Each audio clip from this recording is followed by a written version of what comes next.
Success is in the journey, but reward is the view from the top.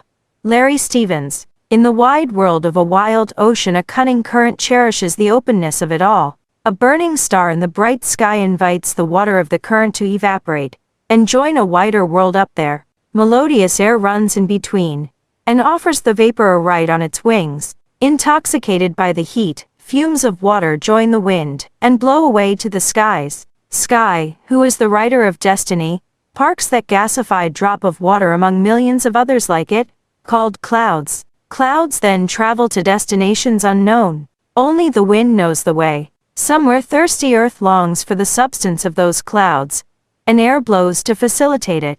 Yet the vapor thinks it was on its way to the skies. Temperature up there is lower than the ocean. Cold vapor is unable to cross over, and it returns to become a drop again. This time a raindrop. As you start to walk on the way appears roomy. The raindrops fall back to the earth. Some reunite with seawater. Others land somewhere on the thirsty soil. Those who fall on sea rejoice and rejuvenate through their reunions. Others who fall on the land meet different fates. It's not an easy journey ahead for them.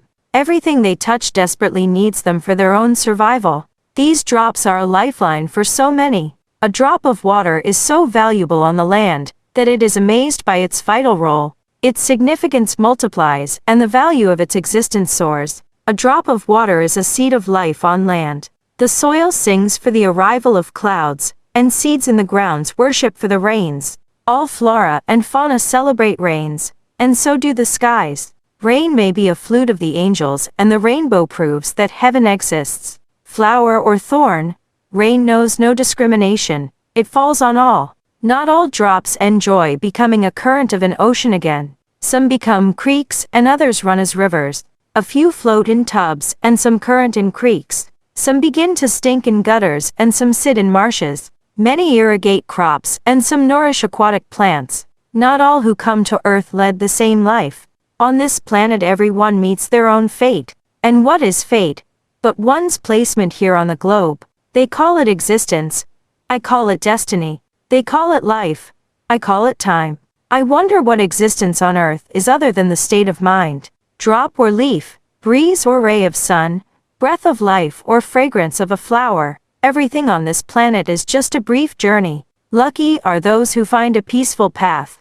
And what is peace again? A state of mind. A dewdrop sitting on a rose petal wonders, what did I do to deserve such a great existence? And cries a current in gratitude to be back in the ocean once again.